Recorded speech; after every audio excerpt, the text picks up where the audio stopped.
लालू प्रसाद वो दवाई हैं जो बिना खाए असर दिखाने लगते हैं। देश भर के प्रसिद्ध मुख्यमंत्री में शुमार नीतीश कुमार आज घिर गए हैं और चौतरफा इस तरह घिरे हैं कि अब उनके नाम से कम उनके उपनाम से उनकी ज्यादा पहचान की जा रही है। कि नीतीश कुमार का सबसे बड़ा अगर कोई प्रबल विरोधी अभी है और नीतीश कुमार के पैर को काटने का, उनकी कुर्सी के पौवा को धराशायी करने का काम कर रहा है तो वो सुशील मोदी है।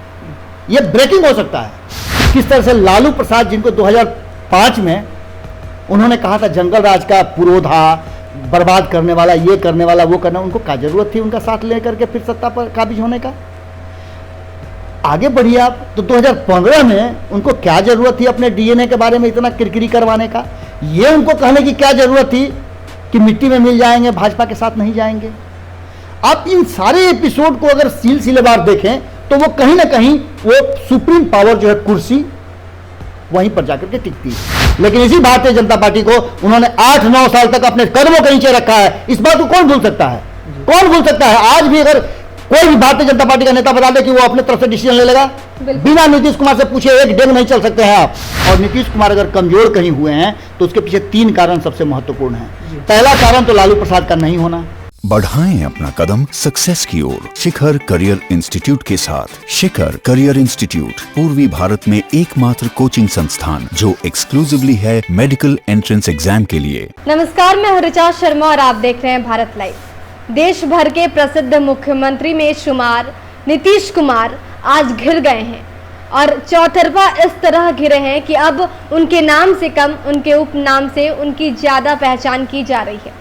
और जिस तरह से हालिया कंडीशन है बिहार में, जिस तरह से स्थितियां बनी है कोरोना को लेकर, ऐसे में कहीं ना कहीं उनकी फजीहत हो रही है और ऐसा कहा जा रहा है कि वो फिर से पलटी मार रहे हैं। अब हम ये क्यों कह रहे हैं, इस पर ही हम चर्चा करेंगे कि आखिर उनके उपनाम से आज उन्हें क्यों जाना जाने लगा है।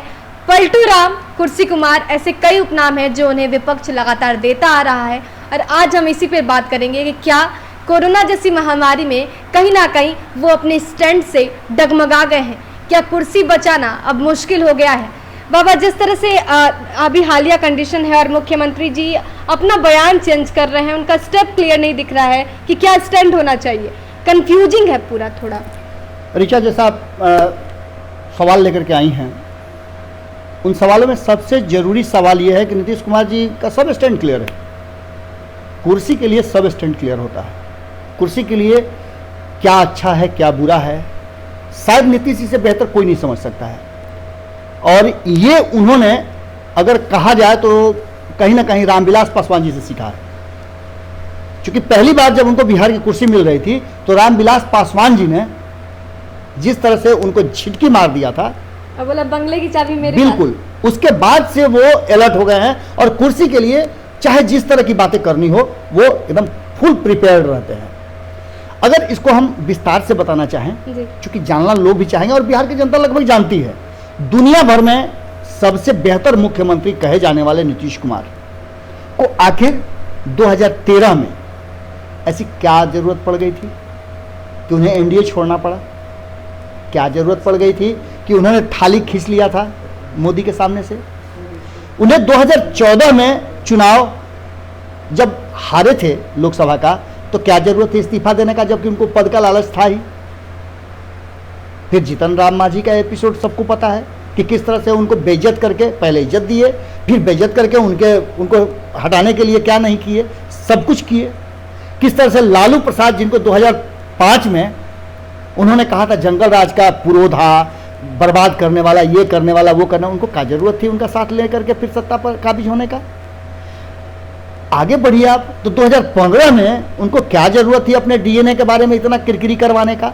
ये उनको कहने की क्या जरूरत थी कि मिट्टी में मिल जाएंगे, भाजपा के साथ नहीं जाएंगे? आप इन सारे एपिसोड को अगर सिलसिलेवार देखें तो वो कहीं ना कहीं वो सुप्रीम पावर जो है कुर्सी वहीं पर जाकर के टिकती है। इसके बाद जो घटनाएं हो रही हैं, जिन घटनाओं का इतिहास बना है, आप उसको काले और उजले में जोड़ सकती हैं, जो जिसकी जैसी रही भावना, जैसी प्रभु मूर्ति है देखी तैसी, आप उन चीज़ों को अपने हिसाब से आकलन कर सकते हैं। लेकिन जो वर्तमान परिस्थिति है उसने नीतीश कुमार को एक चीज तो क्लियर कर दिया कि कि जो भी इतने दिनों से रवि, आप भी देख रहे होंगे, आपसे चर्चा भी कई बार होती है, ऋचा आपसे भी चर्चा हो रही है कि जब चर्चाएं होती हैं तो हम लोग भी मजबूर होकर के उन नामों का चर्चा जरूर रख देते हैं अपने सामने। हमारी मजबूरी है, क्योंकि हम तथ्यों को लेकर के आते हैं और तथ्य जो पब्लिक डोमेन में होते हैं, जिसकी चर्चाएं बहुत ज़्यादा होती हैं, उसको बताना हमारी मजबूरी भी है। हम चाहते हैं कि हम नीतीश कुमार जी के विषय में वही बात बोले जो नीतीश कुमार जी के अच्छी बातें हैं। अच्छी बातें हम बोलते ही हैं, लेकिन नीतीश कुमार जी की बुरी बातें जो हैं, जिसके चलते नीतीश कुमार जी को अक्सर अपने डिसीजन को परिवर्तित करना पड़ता है, हम दावा के साथ कह रहे हैं कि हमने जिस तरह से इस कोरोना संकट में, चूंकि आप लोग सब गवाह हैं, आप लोग कोरोना वॉरियर्स में आप लोग साथ जुड़े रहे हैं, आप लोग लगातार कभी कभी तो अब यहाँ तो आप मास्क पहन लिए, कभी बिना मास्क के भी आप पहुँच जाती हैं फील्ड में। तो इन सब बातों के बीच में हमारी युद्ध की शैली जो है, हम जिस तरह से लड़ाई लड़ रहे हैं कोरोना से, हम कई बातें ऐसी कह रहे हैं जिन बातों को सरकार को बाद में पता चलता है और हमारे कहने के बाद सरकार सोचती कि नहीं ये शायद गलती हमसे हो गई है और हम उस पर पलटी मारते हैं। इसीलिए बार बार ये कहा जा रहा है और एक नाम उपनाम जो है नीतीश कुमार का दिया जा रहा है, पलटी मारने वाले नेता। अब इसमें पलटी मारने का उद्देश्य उनका क्या है, सब कुछ जानता है कि वो सत्ता से हटने के लिए तो नहीं कर रहे हैं। पलटू राम आप कह रहे हैं, जो नाम दिया गया है लोग कहते हैं जी। अब जो बड़ी खबर आ रही है कि नीतीश कुमार का कल जो है वो सर्वदलीय बैठक करने वाले हैं। अभी तक आपने देखा होगा जितनी भी उनकी बैठकें हुई है तो उसमें उप मुख्यमंत्री सुशील कुमार मोदी तक नहीं रहते थे, लेकिन कल जितने भी मान्यता प्राप्त जितनी भी पार्टियां हैं उनकी कल बैठक होने वाली है वीडियो कॉन्फ्रेंसिंग के माध्यम से, और सभी लोगों को आमंत्रित किया गया है नीतीश कुमार के साथ बैठक में। तो जिस तरह से किरकिरी हो रही है नीतीश कुमार की, लगातार विपक्ष हमलावर है, कोई बोल रहा है कि मैं ट्रेन का भाड़ा दे देता हूं, कोई बोल रहा है मैं 50 ट्रेन का भाड़ा दिया, उधर से सुशील मोदी अलग बयान देते हैं कि ठीक है अभी तक तो आपने कुछ किया नहीं, सीएम फंड में आपने अभी तक कोई दान नहीं दिया, और हिसाब भी मांगा जा रहा है, सुशील मोदी हिसाब मांग रहे हैं। अब इसी सब मुद्दों को देखते हुए अब कल जो है आज जो है सुबह, आज थोड़ी देर में मीटिंग स्टार्ट होने वाली है और आज सर्वदलीय बैठक है और बहुत कुछ सामने निकल कर आने वाला है आज। रवि, सबसे बड़ी बात यह है कि सब कुछ लुटा के होश में आए तो क्या हुआ जी। इन सब के पीछे कहीं ना कहीं वो सुप्रीम पावर है, कुर्सी है, जिस कुर्सी को लेकर के नीतीश कुमार के मन में अब संशय पैदा होने लगा है कि बिहार के लोग जिस तरह से प्रतिक्रिया दे रहे हैं, बिहार से बाहर फंसे हुए लोग जिस तरह की बातें कर रहे हैं, और विपक्ष जितना ज़्यादा एक्टिव दिख रहा है नीतीश कुमार के लिए मुश्किल जरूर है, और उतना ही ज़्यादा कहीं ना कहीं भारतीय जनता पार्टी असहयोग कर रही है।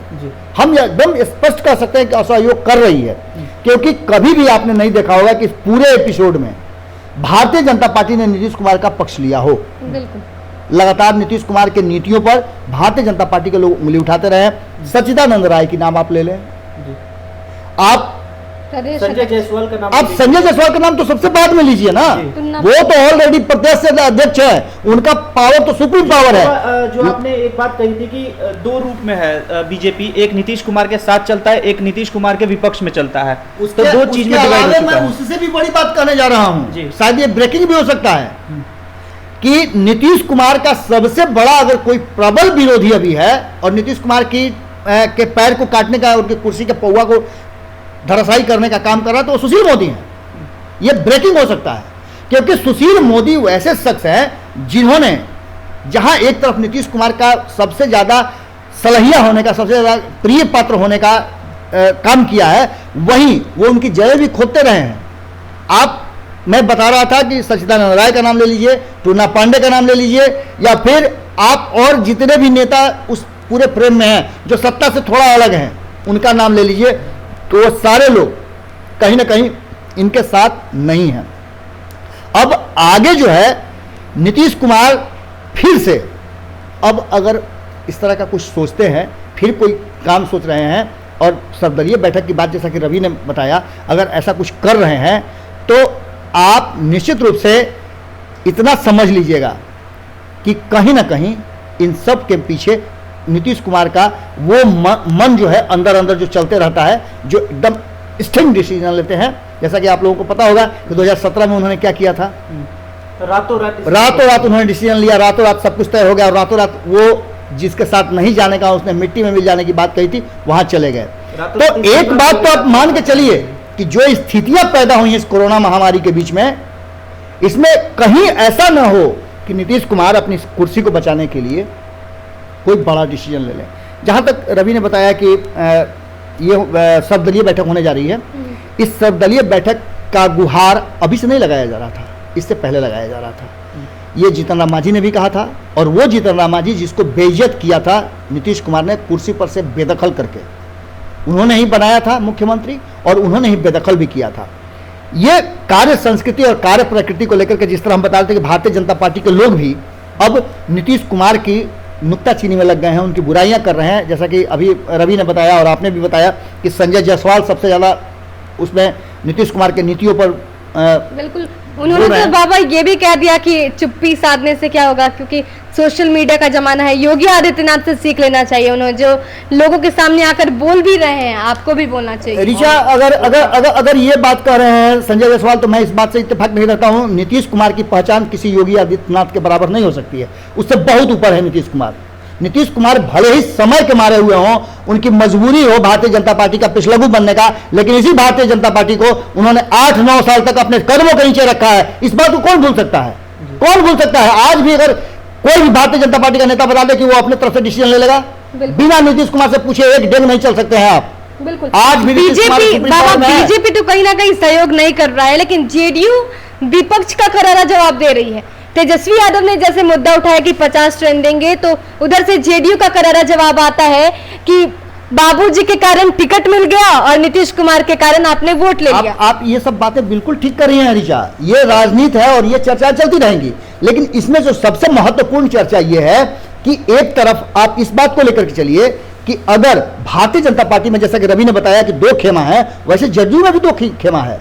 आप इस बात से इनकार नहीं कर सकते हैं। और विरोधियों की बात की जाए, जो साथ में रहते हुए अगर विरोधी बन रहे हैं, तो इसमें आप एलजेपी के चिराग पासवान को कैसे भूल सकते हैं बाबा, जो लगातार नीतीश कुमार की नीतियों पर हमेशा से सवाल उठाते रहे हैं। ये कोरोना की बात नहीं कर रहा हूँ, कोरोना से पहले भी वो सवाल उठाते रहे हैं। शिक्षकों के मुद्दा हो गया या फिर हॉस्पिटल का मुद्दा हो गया, कई जगह पे उन्होंने सवाल उठाए इसके लिए, और कोरोना में भी सवाल उठाते रहे हैं लगातार कि सरकार उतने संसाधन नहीं है सरकार के पास। हालांकि चिराग पासवान तो खुद में रवि कंफ्यूज रहते हैं, उनको खुद पता नहीं होता है कि क्या सपोर्ट करना चाहिए, क्योंकि जब भी मीडिया से उन्होंने बात की है तो उन्होंने यही कहा कि मैंने जो देखा है उस आधार पे कह रहा हूँ।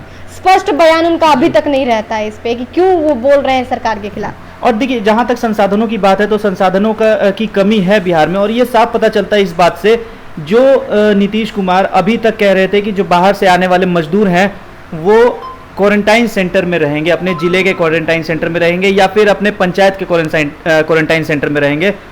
अब वो कहते हैं कि सारे जो बाहर से मजदूर आ रहे हैं वो अब होम क्वारंटाइन रहेंगे, अब उनके लिए क्वारंटाइन सेंटर नहीं है, उनके पास संसाधन नहीं है। मैं इन्हीं सब बातों की चर्चा कर रहा था रवि, मैं इन्हीं सब बातों की चर्चा कर रहा था। आप इतना समझ लीजिए कि एक तरफ नीतीश कुमार हैं, और नीतीश कुमार अगर कमजोर कहीं हुए हैं तो उसके पीछे 3 कारण सबसे महत्वपूर्ण हैं। पहला कारण तो लालू प्रसाद का नहीं होना। आप लोग को शायद आश्चर्य हो रहा होगा, बिहार की जनता भी आश्चर्य कर रही होगी कि फिर लालू प्रसाद का चर्चा हम कर दिए। लालू प्रसाद वो दवाई हैं जो बिना खाए असर दिखाने लगते हैं। आप बच्चों को देखी होंगी कि सुई और दवाई को देख करके बच्चे किस तरह से छटपटाते हैं, नहीं खाएंगे, ऐसा ही कहते हैं कि हम ठीक हो गए। लालू प्रसाद वही दवाई है, और वो दवाई अगर सामने हो तो सामने वाले का सारा बीमारी दूर हो जाता है। लालू प्रसाद के भीतर रहने का सबसे ज्यादा अगर दंश कोई झेल रहा है तो वो नीतीश कुमार है। आज नीतीश कुमार अगर ये सोच लिए होते तो कहीं ना कहीं, जो अभी रवि ने बताया कि होम क्वारंटाइन होंगे, बार बार हम चर्चा कर रहे हैं कि नीतीश कुमार इतना पलटी क्यों मार रहे हैं, क्यों अपनी ही बातों पर वो हर बार फैसला लेते हैं और पीछे हो जाते हैं। इसके पीछे एक कारण तो मैंने बता दिया। दूसरा कारण है कि उनके अगल बगल में जो बरसों से आईएएस अधिकारी हैं, उनके सलाहिया हैं, उनके मंत्रणा करने वाले लोग हैं, वो कहीं ना कहीं अब उब चुके हैं, या फिर वो अपने आप को सुप्रीम पावर समझ लिए हैं। वो ये जान गए हैं कि अब नीतीश कुमार उनके साथ कोई भी ऐसा काम नहीं कर सकते हैं, उन्हें हटा नहीं सकते हैं, उन पर कोई दबाव नहीं बना सकते हैं। ये भी एक बहुत बड़ा कारण है, क्योंकि अब बार बार देख लीजिए कि नीतियां बनाने वाले लोग कौन हैं, तो नीतियां निश्चित रूप से वो अधिकारी बनाते हैं जो नीतीश कुमार या किसी राज्य सरकार के अधीन काम करते हैं। सरकारें नहीं नीतियां बनाती हैं, सरकारें सिर्फ हस्ताक्षर करती हैं, ये उन नीतियों पर चर्चाएं करती हैं। स्थिति यह है कि कहीं ना कहीं वो लोग सठिया गए हैं, जिनको सठियाया कहा जाता है, शायद वो अधिकारी सठिया गए हैं, और यही कारण है कि नीतीश कुमार की किरकिरी हो रही है और बार बार नीतीश कुमार को अपनी नीतियों को बदलना पड़ रहा है, और जिसके चलते निश्चित रूप से विपक्ष उन पर हावी है। अगर तेजस्वी यादव ये कहते हैं कि चचा हमारे सठिया गए हैं तो क्या गलत कहते हैं? अगर तेज प्रताप यादव उनकी बुद्धि के लिए हवन करते हैं, यज्ञ करते हैं तो क्या गलत करते हैं? आप वही काम कर रहे हैं, आप इसमें अलग क्या कर रहे हैं? अगर हम कह रहे हैं कि नीतीश कुमार पलटी मारे तो गलत क्या कर रहे हैं? हमने जब आपको शुरू में बताया था कि आप इस तरह का, हमने कहा था होम क्वारंटाइन रखने के लिए, केंद्र सरकार ने आपको होम क्वारंटाइन कहा तो आप एक्स्ट्रा, अब आपके अधिकारी निकले और आपको एक सलाह दे दिया कि लोगों को रखिए आप अलग अलग जगहों में, उसके खर्च को कौन वहन करेगा? अब आपके पास एक और खर्च आ गया। आप भले दबाव में हो, कांग्रेस के दबाव में हो, तेजस्वी यादव के दबाव में हो, या जिसके दबाव में भी हो, आपको यह डिसीजन लेना पड़ा कि बिहारियों को वापस बुलाएंगे तो पैसा आप देंगे। लेकिन इन सब के बाद आपको फिर पलटना पड़ा अपनी डिसीजन को। तो इसी कारण से अपनी सुप्रीम पावर और सत्ता को बचाने के लिए नीतीश कुमार को जितना बार भी पलटी मारना पड़े वो मारने के लिए पूरी तरह से अपने आप को तैयार कर चुके हैं। और इस पलटी मारने के सिलसिला के कारण ही वो अपनी सत्ता को बचाने का सबसे बड़ा मूल मंत्र मानते हैं। उन्हें कहा जाता है सोशल इंजीनियर है, और सोशल इंजीनियरिंग के द्वारा वो अपनी सत्ता को बचाते हैं, सत्ता को पर कायम रखते हैं। सबसे कम संख्या, अगर जातीय आधार पर भी देखा जाए तो जिस बिरादरी का, जिस जाति का, अगर जो अभी ट्रेंड चल रहा है उसके हिसाब से देखा जाए तो सबसे कम वोट प्रतिशत होने वाले नीतीश कुमार की जाति के, उसके बाद भी मुख्यमंत्री हैं 15 साल से। तो आप समझ सकते हैं कि जरूर कुछ में उनमें कला जरूर रहा होगा, और उस कला में एक कला और जुड़ गया है, पलटी मारना। बाबा, आप इतने दिनों से राजनीति देख रहे हैं, बिहार की राजनीति को आप बखूबी समझ भी रहे हैं। नीतीश कुमार जब जब चुप्पी उन्होंने साधी है तब तब कोई ना कोई बम विस्फोट हुआ है। आज भी उनका चुप्पी साधना साफ तौर पर दिख रहा है। तो क्या पलटी मारने वाले हैं? क्या कुछ नया देखने को मिलेगा राजनीति में? क्या कुछ होगा? ऋचा, अंतिम में मैं सिर्फ इतना ही कहूंगा कि बीजेपी को बड़ा झटका लग सकता है। बिल्कुल। तो जिस एक बड़ी खबर भी आ रही है, जैसे आज जो 4:30 बजे सर्वदलीय बैठक होने वाली है उसमें राजद की तरफ से तेजस्वी यादव और अब्दुल बारी सिद्दीकी उसमें भाग लेने वाले हैं राजद की तरफ से। आपने जो बातें कही रवि जी, मैं पहले ही कह चुका हूं कि बीजेपी को बड़ा झटका लग सकता है। बिल्कुल।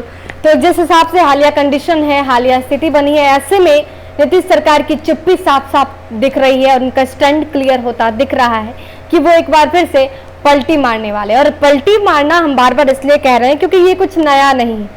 बिहार की राजनीति को अगर उसके हिस्ट्री को खंगाल कर देखा जाए, उसके पन्नों को पलट कर देखा जाए, तो ऐसे कई मौके आए हैं जब नीतीश सरकार ने अपना स्टैंड तो क्लियर रखा है लेकिन पलटी मार दी है। और आज भी शायद यही होने वाला। अब देखना दिलचस्प होगा कि क्या वाकई जो चीजें सामने आ रही हैं वो वाकई होगा। क्या नीतीश सरकार की चुप्पी टूटती है और बिहार में कुछ नया देखने को मिलता है? देश और दुनिया की तमाम अपडेट्स के लिए हमारे साथ बने रहिए और देखते रहिए भारत लाइव। बहरहाल, आपको इस मुद्दे पर क्या कुछ कहना है कमेंट बॉक्स में जरूर बताइए। नमस्कार।